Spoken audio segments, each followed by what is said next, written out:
২৪-এর ৫ August Sheikh Hasina পালিয়ে যাওয়ার পর যে গণজোয়ার ছিল রাজধানী জুড়ে, ২৫-এর ২৮ ফেব্রুয়ারি মানিক মিয়া অ্যাভিনিউ যেন তারই পুনরাবৃত্তি।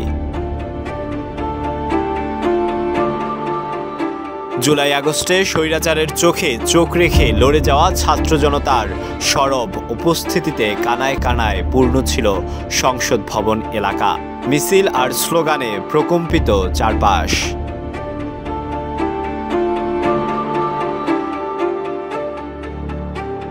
এই মিছিলে এসে জড়ো হন জুলাই অভ্যুত্থানে শহীদ পরিবারের সদস্য ও আহতরা।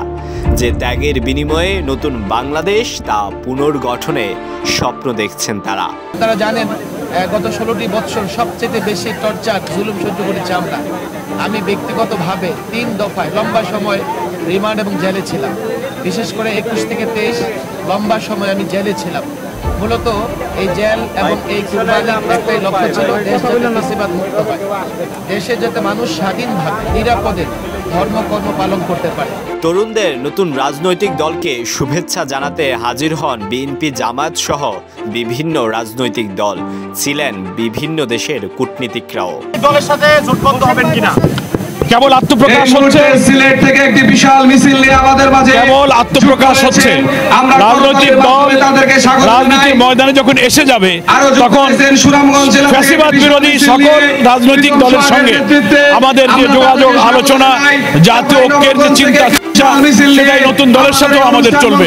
সবার সঙ্গে আমাদের আলাপ আলোচনা অব্যাহত থাকবে ইনশাআল্লাহ। রক্ত দিয়ে যারা অবরুদ্ধ স্বাধীনতাকে ফিরিয়ে দিয়েছেন জনতার হাতে, তাদের নেতৃত্বেই নতুন রাজনৈতিক দল। বিপ্লবীদের শপথ, স্বৈরতন্ত্রের কবর রচনা করে গণতন্ত্রের পথে হাঁটবে বাংলাদেশ। শুক্রবার বিকেল 4টায় শুরু হয় মূল অনুষ্ঠান। বিভাজনের রাজনীতি পরিহার করে ঐক্যবদ্ধ রাজনীতির শপথ নেন নেতারা। এই গণভবনে কে যাবে সেটি নির্ধারিত হবে বাংলাদেশ থেকে, ভারত থেকে সেটি নির্ধারিত হবে না। আমরা বিশ্বাস করি আমাদের এই রাজনৈতিক দলগুলোর মধ্যে যদি মিউচুয়াল রেসপেক্ট থাকে, আগামীর বাংলাদেশ হবে অপ্রতিরোধ বাংলাদেশ। সামনের বাংলাদেশ হবে ঐক্যের, সামনের বাংলাদেশ হবে প্রশান্তির, সামনের বাংলাদেশ হবে সুস্থতার। আমরা চাই এমন বাংলাদেশ গড়তে যেখানে মানুষ বলবে না যে সব দলই এক। কারণ আমরা রাজনীতি করতে আসিনি ক্ষমতা দখলের জন্য, আমরা রাজনীতি করতে এসেছি জনগণের ক্ষমতা জনগণকে ফেরত দেওয়ার জন্য। এরপর নতুন দল জাতীয় নাগরিক পার্টির আহ্বায়ক হিসেবে নাহিদ ইসলাম এবং সদস্য সচিব হিসেবে আখতার হোসেনের নাম ঘোষণা করেন শহীদ ইসমাইল হোসেন রাব্বির বোন মিম।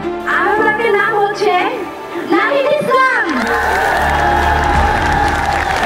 এবং সদস্য সচিব আখতার হোসেন। পরে আংশিক কমিটি ঘোষণা করে সদস্য সচিব আখতার হোসেন।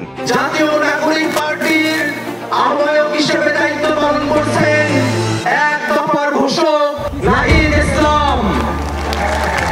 সিনিয়র যুগ্ম আহ্বায়ক হিসেবে দায়িত্ব পালন করছেন সামান্তা শারমিন।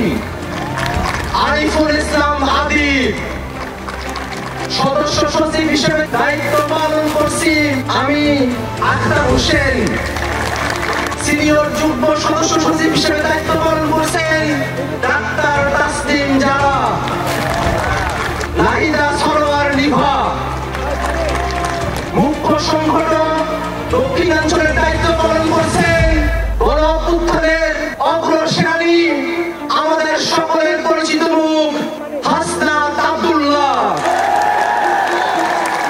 মুখ্য সংগঠক উত্তরাঞ্চলের দায়িত্ব পালন করছেন অভ্যুত্থানের অগ্রসেনানী আমাদের সকলের প্রিয় সার্জিস আলম।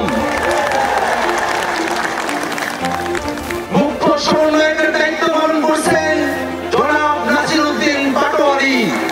সিনিয়র যুগ্ম মুখ্য সমন্বয়কের দায়িত্ব পালন করছেন অভ্যুত্থানের বীর সেনানী আব্দুল হান্নান মাসুদ।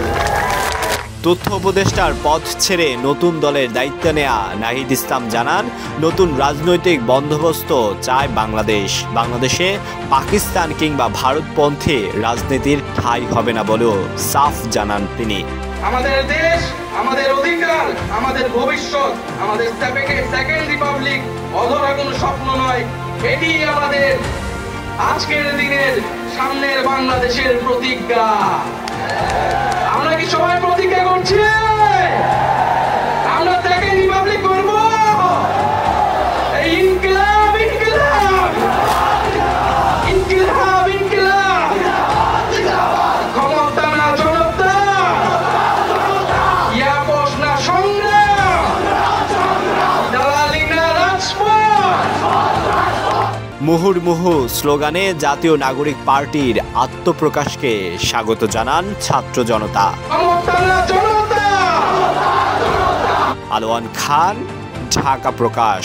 আগত ছাত্র জনতা সকলকে ধন্যবাদ জানাচ্ছি।